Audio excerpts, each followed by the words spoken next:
I guess I'll start. I'm Alexander Marlow. I'm the editor-in-chief of Breitbart News, and I'm happy to introduce myself. I guess we're going to have a panel today honoring the legacy of the man who is the conservative new media pioneer. But Andrew Breitbart is a guy. Thank you. Andrew Breitbart's a guy who really led a double life. He was this conservative new media giant, a guy who will be on the Mount Rushmore of internet pioneers, if there ever is one. I don't believe there is. It'd have to be digital. That'd be very tough to pull off. And he was also a husky male model. The joke there that Andrew used to make frequently is really that he had two gears. And the gears were, one was righteous indignation. And that's the title of his book, his memoir, which kind of breaks down his playbook for life and for media. And jocularity. And you see both of those in the clip there of Hating Breitbart, the documentary about Andrew. And I was the first employee of Breitbart News. I met Andrew at a convention very similar to this one, at a small reception where Andrew explained that the culture is actually upstream from politics, that it wasn't really that the political figures were responding. It wasn't really that the culture was responding to politics. It was that the political figures were actually taking their cues from executives in Hollywood, and that the next president was going to, and at the time Barack Obama was going to run a made-for-TV campaign. And this is an amazing thing because you might notice that the current president may have used a very similar playbook with a made-for-TV campaign. Now it's one of these things where that's all we talk about. It's a ubiquitous idea, but it really started 10 years ago in the basement of Andrew Breitbart's home office in West Los Angeles, not in Washington, not in the Beltway, not in Manhattan with the elite media. And this is where Andrew got his ideas because he grew up as this liberal driving around West Los Angeles, and while he was there, he was trying to break into either the entertainment industry. He was a journalist in music. He went to Tulane University, where he thought of himself as a liberal and also a party animal, knowing he would rarely show up for class and had to beg his math teacher to give him a C- just so he could graduate. And I think the story is when he flew home, he didn't have any luggage, so he put everything in a plastic trash bag, and so that was swinging around the carousel at LAX when he got home. And he set as his goal for his first year out of college, he wants to wake up before noon. That was his goal for the first year. How that guy could become the warrior for the right in terms of the culture, the tip of the spear for the culture war, is an amazing journey. And it started with talk radio. It started with him listening to Rush Limbaugh, to Dennis Prager, folks you might hear from this week, some of the legends of the movement, and learning that these ideas are wonderful ideas. These are ideas that are valid. They have a place in American life, and they're not to be frowned upon. They're to be taken dead seriously. And the next component of this, which is, I think, very relevant this year, a lot of you guys may have witnessed the Brett Kavanaugh witch hunt. Andrew Breitbart witnessed the same thing with Clarence Thomas, where he tuned in as as someone who had a curiosity with media, looking for Joe Biden and Ted Kennedy to take out Clarence Thomas, who was clearly a predator. But what he saw was the same thing. He saw the high-tech lynching. He saw people trying to destroy a man simply because he had right-of-center values. And the Clarence Thomas witch hunt, in a way, created Andrew Breitbart, which is pretty remarkable, because I'm sure a lot of you guys, your opinions probably hardened watching the attempted destruction of Brett Kavanaugh this year. So Andrew's playbook, as he goes through in his book, Righteous Indignation, is pretty simple. You have two modes.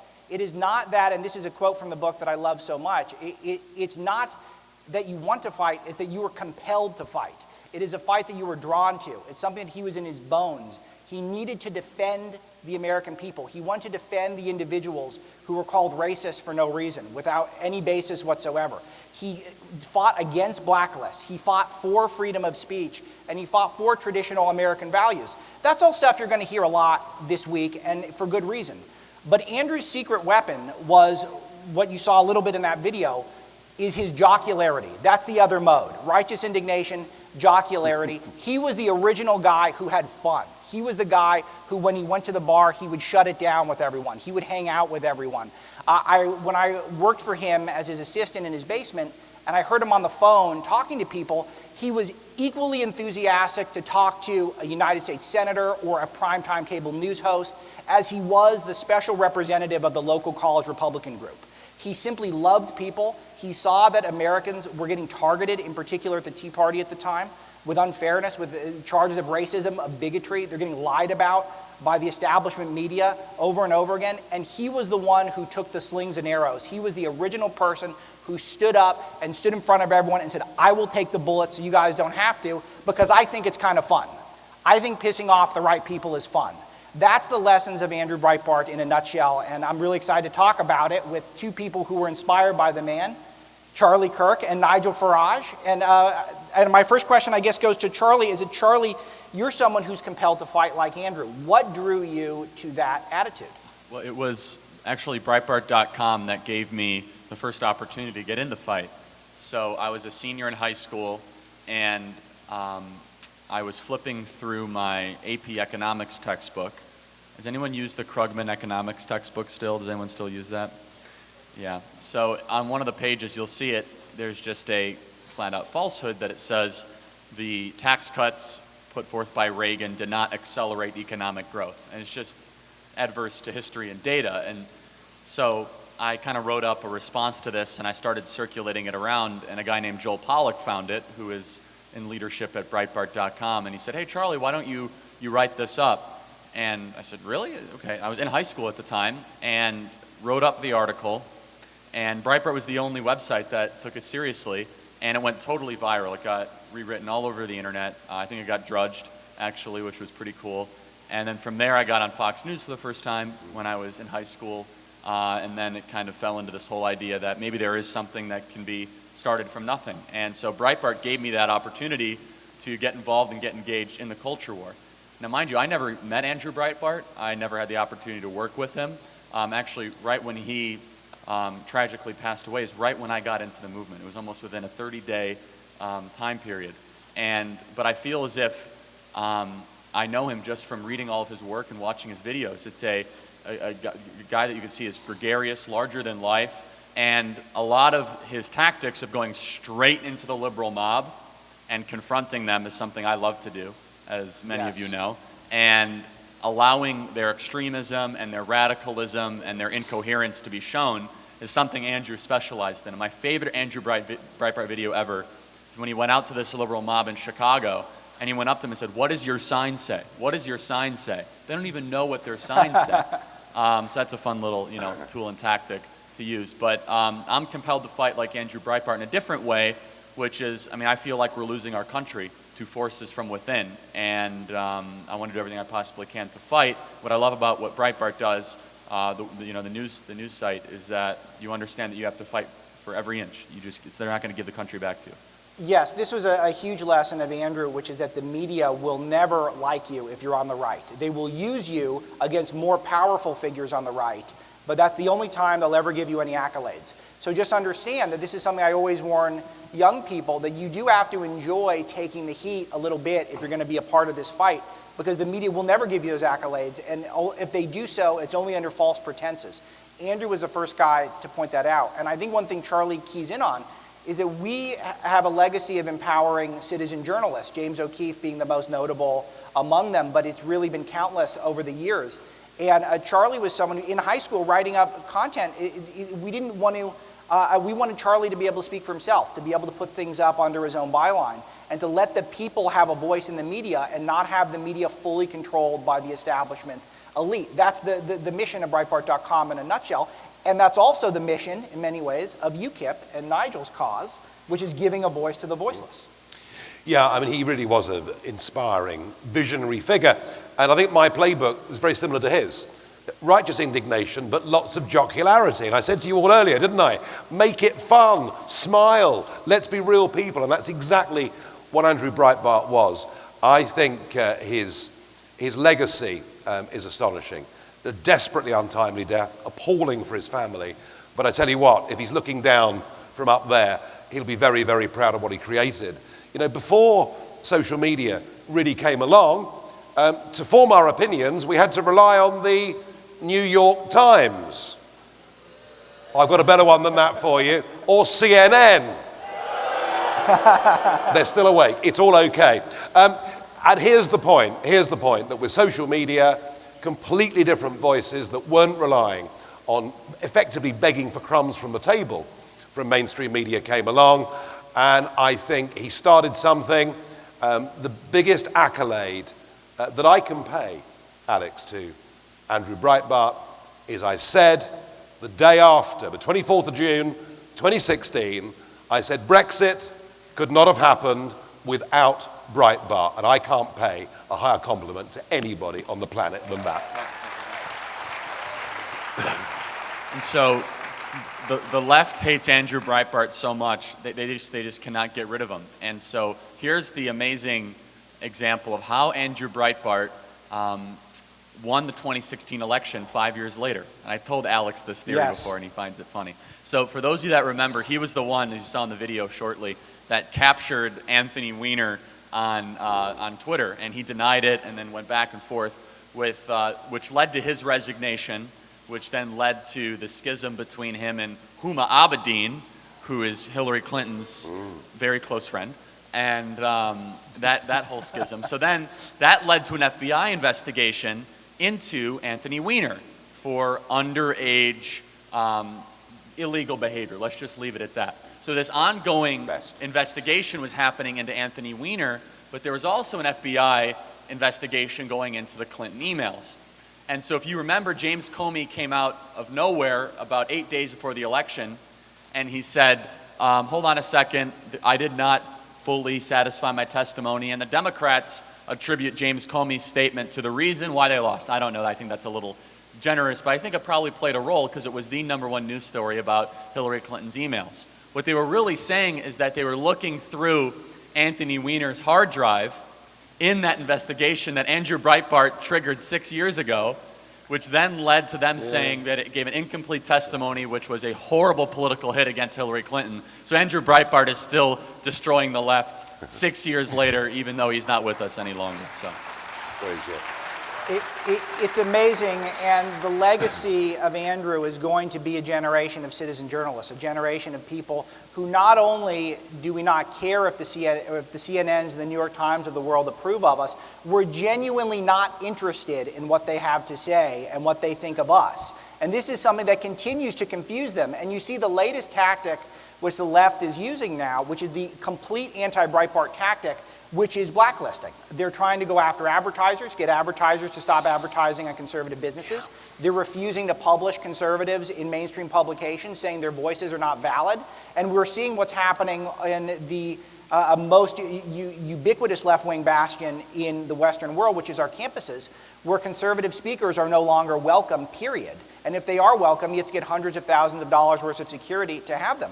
This is the left doing the exact opposite of what Andrew Breitbart did. When Andrew Breitbart, he stood for, his motto was, more voices, not less. Now, grammatically, if you break that down, I don't know if that, it is kind of redundant, and I think it should be more voices, not fewer. But the sentiment is key. The sentiment is that let's have an even playing field. Let's debate on an even battlefield of ideas, and we're confident we'll win, so bring us on a fair playing field. The left refuses to do that. They shut us down. They want us to get banned. They want to shadow ban us from social media, and this is because they're afraid of you guys. They're afraid of the citizen journalists, of the young people getting the information from free sources of information and being able to beat them at their own arguments. But isn't this the next big battle? I mean, you know, I met Mark Zuckerberg a few months ago. Got the chance to question him, and he still insists that Facebook is a platform for all ideas. Now, if it is a platform for all ideas, Alex, we're going to win, because we've got better arguments than the other side have got. You know, it's as simple as that. Yes. But the real worry here is, without social media, no Brexit. Without social media, no Trump. I mean, he is the tweeter-in-chief globally, isn't he? Without social media, no Italian coalition government who are doing such a magnificent job in standing up for Italian interests against Brussels. They really are wonderfully. But here's the problem. The great battle we face is, and we know it, we know what's going on through Google, we know what's going on through Facebook, we know what's going on through Twitter, and they have launched a war against us. And I'm somebody that believes in free markets. I'm somebody that hates big government. I'm somebody that wants to lift the weight of regulation off the shoulders of people. But we've got a situation here now where these firms have a virtual monopoly on this market. And my passionate hope and belief is that President Trump will run in 2020 on a ticket that says he's going to get a grip of these social media companies, make sure there is a Bill of Rights for social media users so that all arguments get a fair crack of the whip. Because if we don't get that, we've got a problem. I have a question for Charlie. So Charlie, this is something that I was thinking about this week, and Breitbart.com, we're so grateful for all of you. Go to Breitbart and encourage you to check us out. We were the single most influential website on social media in the 2016 election, according to a Harvard study, just ahead of the New York Times, so we're very proud of that. But one thing we're concerned about, one thing that we're looking at what I was talking about, the insulation, the closing down of the mind and of speech in the country. So, and then we learned, Nigel and I talked about this earlier in the day, about how now they're advancing truly anti-science beliefs. In the UK, we're now being taught that 8-year-olds are being taught that boys can have periods too. So we're going in the exact, we're running far away from science and into this PC political correctness. Charlie, when is the time that we call on young people to start standing up to their teachers and start volunteering publicly and just saying, I don't believe that's true, I'm not going to accept that in the classroom, and stand up for yourselves? I think a lot of that's already happening. And I mean, the stories of students in this room are endless, of even non-controversial examples of just trying to host campus events and the administration tries to smear them. And Alex, I did this yesterday, and Nigel, I want you to see this. How many of students here have been maligned, attacked, targeted, because of your conservative views? Grade lowered, I mean, everyone. And the media will never report this. And it is it's harder than ever to be a young conservative on a college campus. These are islands of totalitarianism. They want everyone to look different but think the same. And the greatest weapon that everyone here has is the smartphone in your hands. And that's what Andrew Breitbart was beginning to touch on. And really, Andrew was, even before the explosion of social media we've seen, I mean, he was at the very beginning stages of Twitter and Instagram and Facebook. I mean, it's grown 1,000-fold since 2011, 2012. And so that's one of the big things we try to train and encourage our students is, film everything. And the power of moving image, the power of video can really expose some of the most entrenched, leftist biases. And there's a reason why the left does not want you to be able to film, because they have something to hide. They don't want their ideas to be made publicly. And that's why they try everything they possibly can to go after people like Nigel and Breitbart, because they're so concerned that other ideas can threaten them. They don't want to have a discussion or public discourse. And look what happened at Politicon with you, Alex. I mean, when you start to have a discussion with, I think it was April Ryan, wasn't it? April Ryan, yes. Yeah, she's a real gem. Where you actually cross-examine her. She almost, I think she stood up or did something insane. Yeah. That's a great example of it. This is a hilarious story, and I noticed this YouTube never came out because I don't think it made her look very good. She said that we would smear her on our website, but we have a parlor trick that we use. We try to quote left-wingers verbatim and just let people decide for themselves whether or not they think it's insane. And most of the time people do. So it is a great fodder for us, which is why Steve Cohen, if anyone watched the Google hearing, the Democrat congressman, was very upset because all of his news coverage is Breitbart, because we just quote him, and he was very unhappy that we're at the top of his search engine results. He's very unhappy about that because we point out all the insane things he says. So April Ryan got in my face with she accused me of smearing her, and I said, name one headline. Give me one false headline about us. And she couldn't name one, obviously, because we don't smear people. We quote them verbatim. That's the parlor trick. That's what we're trying to do. And someone about 20 minutes later hands her a phone with a headline on it, and she goes over, picks up the phone from the front row of the audience, comes up to me, I'm sitting in a chair on the panel, puts the phone in my face, reads the headline. I forgot what it was. I think it was something about how a Trump caused her death threats. And she says, oh yeah, I agree with that. That was a good point. Proving my whole point, which is that we just quote her verbatim. And she got in my face to point that out. And she had to rise from her chair and get completely triggered. And this is the thing that Andrew Breitbart really has triggered a lifetime of snowflakes. I really think, if anything, that could be his legacy. Among anything else. He was the street fighter before anyone else in the modern digital era. Yeah. And he went into the most just hostile liberal environments, Sure. and was unafraid to have those kind of conversations and discussions. And isn't the moral of it all that Breitbart stood up and fought for what he believed in? I've stood up and fought Yes. for what I believed in. You've stood up and fought for what you believed in. Alex, you've stood up and fought for what you believed in. And the really important message to the young delegates in this hall is you can come along to events like this, you can listen to speakers, you can learn things, you can agree with things. But if you go back home and do nothing about it, we don't advance the cause. If you want to change the world for the better, then join us, stand up, and fight for it at every given opportunity. All right, thank you guys so much. Thank you, guys. Thank you. You bet. Thank you.